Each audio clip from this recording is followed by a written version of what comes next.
a magical island, a dangerous task, and a burning secret.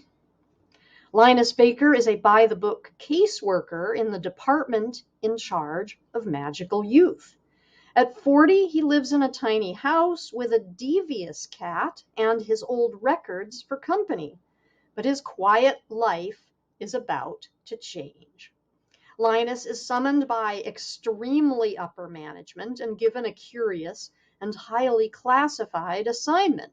Travel to an orphanage on a distant island and determine whether 6 dangerous magical children are so dangerous, in fact, that they're likely to bring about the end of days. When Linus arrives at that strangest of islands, he's greeted by a series of mysterious figures, the greatest mystery of which is Arthur Parnassus, the master of the orphanage. As Linus and Arthur grow closer, Linus discovers the master would do anything to keep the children safe, even if it means the world has to burn, or worse, his secret comes to light. Here is a preview of The House in the Cerulean Sea by T.J. Klune. "Oh dear," Linus Baker said, wiping the sweat from his brow. "This is most unusual." That was an understatement. He watched in rapt wonder as an 11-year-old girl named Daisy levitated blocks of wood high above her head. The blocks spun in slow, concentric circles. Daisy frowned in concentration. The tip of her tongue stuck out between her teeth. It went on for a good minute before the blocks slowly lowered to the floor. Her level of control was astounding. "I see," Linus said, furiously scribbling on his pad of paper. They were in the master's office, a tidy room with government-issued brown carpet and old furniture.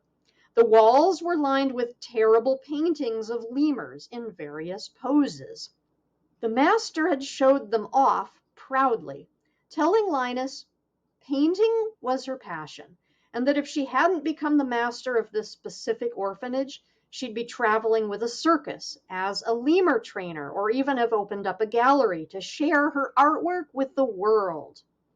Linus believed the world was better off with the paintings staying in this room, but he kept the thought to himself. He wasn't there to engage in amateur art criticism. And how often do you make things float? The master of the orphanage, a squat woman with frizzy hair, stepped forward. "Oh, not often at all," she said quickly.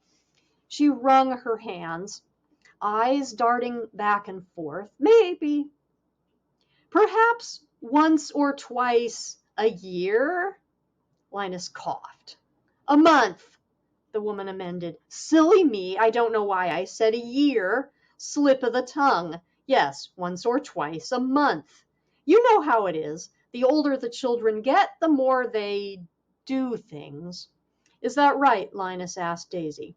"Oh yes," Daisy said. "Once or twice a month and no more." She smiled beatifically at him, and Linus wondered if she'd been coached on her answers before his arrival. It wouldn't be the first time it had happened, and he doubted it'd be the last. "Of course," Linus said. They waited as his pen continued to scratch along the paper. He could feel their gazes on him, but he kept his focus on his words. Accuracy demanded attention. He was nothing but thorough, and his visit to this particular orphanage had been enlightening, to say the least. He needed to jot down as many details as he could to complete his final report once he returned to the office. The master fussed over Daisy, pulling her unruly black hair back, fixing it in place with plastic butterfly clips. Daisy was staring forlornly at her blocks on the floor, as if she wished they were levitating once more, her bushy eyebrows twitching. "Do you have control over it?" Linus asked. Before Daisy could open her mouth, the master said, "Of course she does. We'd never allow her to—" Linus held up his hand. "I would appreciate, madam, if I could hear from Daisy herself. While I have no doubt you have her best interests in mind, I find that children such as Daisy here tend to be more forthright." The master looked to speak again until Linus arched an eyebrow. She sighed as she nodded, taking a step back from Daisy. After scribbling a final note, Linus capped his pen and set it and the pad of paper back in his briefcase. He stood from his chair and crouched down before Daisy, knees groaning in protest. Daisy gnawed on her bottom lip, eyes wide. "Daisy, do you have control over it?" She nodded slowly. "I think so. I haven't hurt anyone since I was brought here." Her mouth twisted down. "Not until Marcus. I don't like hurting people." He could almost believe that. "No one said you did, but sometimes we can't always control the gifts we're given, and it's not necessarily the fault of those with said gifts." That didn't seem to make her feel better. "Then whose fault is it?" Linus blinked. "Well, I suppose there are all sorts of factors.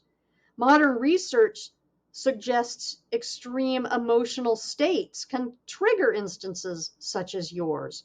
Sadness, anger, even happiness.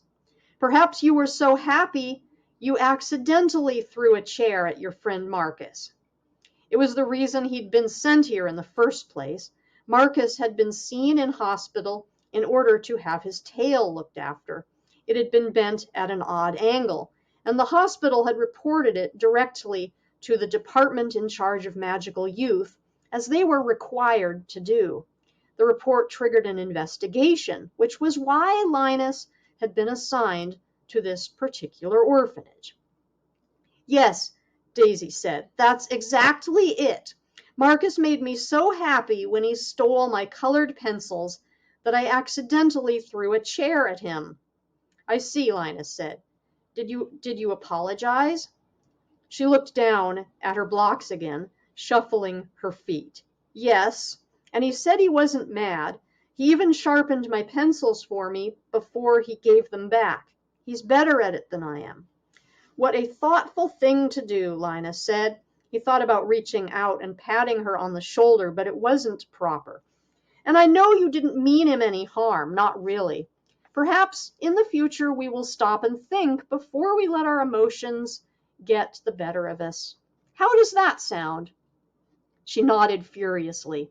"Oh yes, I promise to stop and think before I throw any more chairs with nothing but the power of my mind." Linus sighed.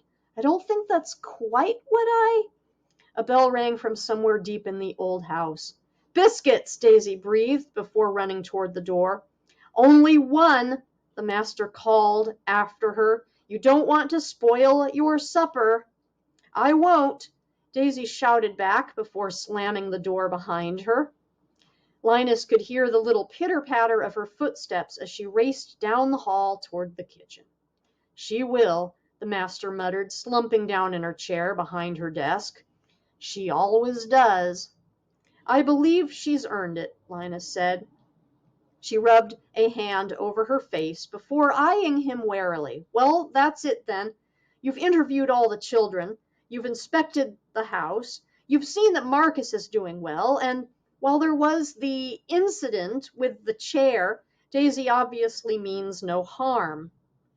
He believed she was right. Marcus had seemed more interested in having Linus sign his tail cast rather than getting Daisy into any trouble. Linus had balked, telling him it wasn't his place. Marcus was disappointed but bounced back almost immediately. Marcus marveled, as he sometimes did, how resilient they all were in the face of everything. And this has been a preview of The House in the Cerulean Sea.